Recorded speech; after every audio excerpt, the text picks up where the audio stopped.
Hey folks, Joe here. Short little video here for today. This is about our paddles, the two-piece Greenland paddles in particular.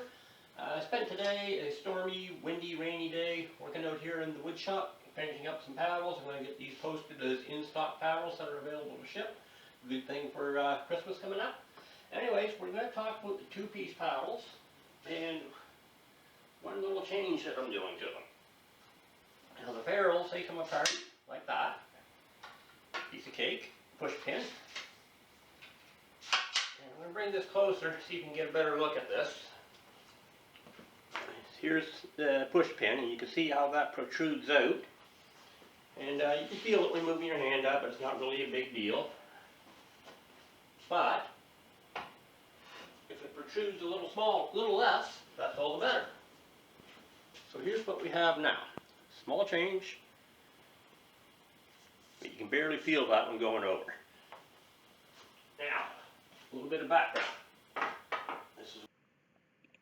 Stay tuned for later in the video. I'll have a couple close-up photos of the ferrules showing the difference in the push pins, the different thickness of the amount protruding out. So watch for that soon. Okay folks, I just turned the camera off there for a second to go grab something that I wanted to show you. What got me thinking about changing the ferrule system with the push pins that don't protrude so much. So I recently decided to get into canoe poling, and there's been some discussion on one of the canoe poling groups, on the idea of three-piece take-apart paddles as opposed to a 12-foot long paddle made from one piece of wood, which, as you can imagine, can be a bit of a pain in the butt to transport, to store, to ship, that sort of thing. So I was thinking, yeah, I should give this a shot. So I came up with a three-piece take-apart canoe pole. And I'm not going to talk too much about the poles in this video. That'll be the subject of something else. I'm only going to put two pieces together. The other piece, like this, would obviously go on this end, 12 feet long. But one of the people commenting on the thread that somebody had started about, like, where can I get a three-piece paddle? They're talking about the take-apart option and how the push pins would get in the way as you're sliding your hands along the lengths of the pole. So I'm thinking, oh, I can fix that easily enough. I'm just going to take this apart now. Just wanted to give you that background. I decided to change it up for the paddles as well. Why not? And I really like the result. The ferrules that I use for the canoe poles, the three-piece poles, are the same as what I use for the paddles anyways. Now I'm going to give you a little bit closer look. Grab something else here too. Okay, set this one down for a second. This is the new style. Here's the older one. If I get this closer to the camera, hopefully you can see this pretty good. What I have here is a dime. 3 of them actually, so 3 dimes. And putting those, I don't know how well you're going to see this. I'll try and get my finger out of the way. 3 dimes, that's pretty much the thickness of the push pin protruding. Now the new way that I'm doing it, push pin up, 1 dime, and that's flush. The dime almost protrudes more than the push pin, but pretty much flush. So that's the change on that. Now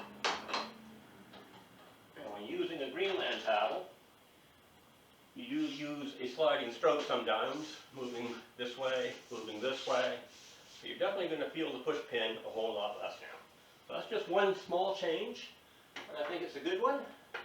Probably should have done this years ago, but we're doing it now. So new improvement. It's not going to add to the price of the paddles or anything like that. It's going to be the same. It's no big deal. And I just wanted to show you that. I'm going to put this video up shortly, get it out there for you. And this is going to be just the first video of several that are coming up where I'm going to be talking about the paddles a little bit more. I've done some of these in the past, and I have a list of other ones I want to put together as well. Another one is going to be where I talk about the differences between my standard size two-piece paddle, standard loom, and what I call the XL version, which is a bigger diameter. We're going to go over that in another video. And this is a non-shouldered paddle, where from the loom, we call this section, including the ferrule, to the blades. It's just an even, gradual transition. There's no big notch or anything. And there's also paddles that are shouldered, where you do have a a notch there that you can see. This is a regular shoulder paddle that I use. I'll get into more depth on that in another video. There's also a soft shouldered one, which I don't have here to show you right now. But in the next video where I'm talking about the different options on the two-piece paddles, I'll have one of those finished up too. So I'll have all three, show you all those. That also pertains to the solid one-piece paddles that I make as well. You may have noticed these two short guys in here. Those are storm paddles. Something completely different again as well. I have one video up about those that my friend Kevin Floyd did. I'll probably do another one here in the shop in the, sometime in the next few weeks.